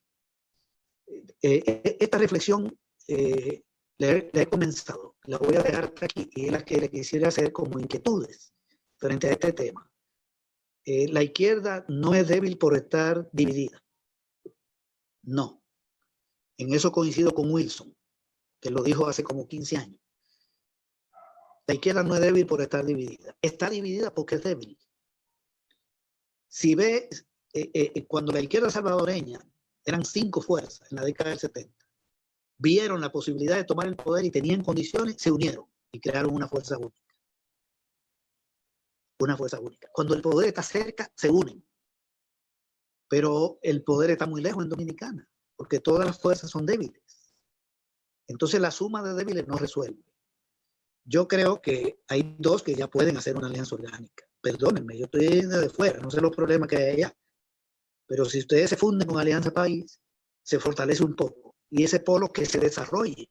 Si se desarrolla, si llega a tener 5 diputados, 2 alcaldías, solo con 5 diputados y 2 alcaldías se convierte en un referente. Y se le va a acercar el resto. Se le va a acercar el MPD, se le va a acercar el PCT. Fuera de ahí, todo lo demás son nombres. Hay un periódico que me está llegando de Almonte, yo no sé cuántos son. Si eso es un partido o son Almonte y su hijo. O sea, hay como un relajo en esto del que no salimos. desde hace 40 años, 30 años. Hay que unificarlo, los que están más estructurados. Arranquen ustedes con Guillermo y vayan creando un polo, pero tienen que salir de los sectores medios a las barriadas, penetrar en los sectores medios, pero también salir a la barriada. Esa es mi apreciación. Bueno, se ha hablado bueno aquí hoy y se quiere seguir hablando. Yo voy a pasar a Jenny Lozada para que dé la clausura de esta actividad y que no te oigo también... Mucho, no te oigo bien. Voy a pasar a Jenny Lozada para que haga la palabra de clausura de esta actividad y también haga una nueva convocatoria para seguir discutiendo estos temas que nosotros entendemos de la Escuela Política Silvano Lora de Fuerza de la Revolución, que son trascendentes en este momento en el cual mayormente estamos en casa, y aprovechemos el tiempo y podemos vernos en distintas partes. Aquí en el día de hoy han participado compañeros que viven en Estados Unidos, que están allá, compañeros de El Salvador, compañeros de diferentes provincias de aquí del país, de la capital, de Cotuí, de San Francisco de Macorís, de Santiago, de Mao. Entonces, esto independientemente estamos lejos físicamente, pero la tecnología nos une y tenemos que aprovecharla. Le paso a Jenny Lozada.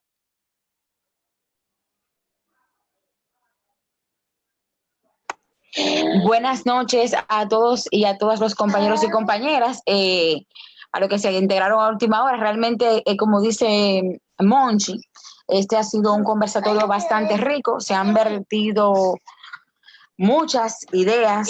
Entiendo que hay muchos de los planteamientos de extensión son bastante provocadores y que nos invitan también a que tengamos un próximo diálogo. Y para eso nos permitimos proponerles que sea para el próximo lunes, pienso que en horario de las 4 de la tarde, y así lo pensamos un poco porque mientras más temprano es, hay menos saturación en las redes. Podemos tener una mejor comunicación, ya que en la parte de la noche mucha gente empieza a conectarse y eso dificulta un poco más. Ahí yo pienso que quizá podamos aprovechar mucho más y limitar también la conversación un poquito más, ya seleccionar en la República Dominicana para entonces aprovecharlo más. Bueno, entonces cerramos y nos convocamos por esta misma vía para el lunes a las 4 de la tarde. El lunes, día de fiesta, para las personas que trabajan desde la casa aquí. El 1 de mayo, que es hoy, lo rodaron para la celebración para el lunes. Y entonces tenemos el día completo y podemos hacerlo a media tarde, a las 4 de la tarde, y aprovechar 3 horas. Entonces, nos vemos el lunes. Gracias, Ascensión, y seguimos la conversación respecto a los temas específicos que quedamos pendientes de República Dominicana, que tiene que ver mucho con la crisis, la pandemia, los fondos de pensiones y la unidad y el rumbo de los sectores progresistas de República Dominicana en el contexto actual. Nos vemos el lunes. Muchísimas gracias por la invitación. Buenas noches, buenas.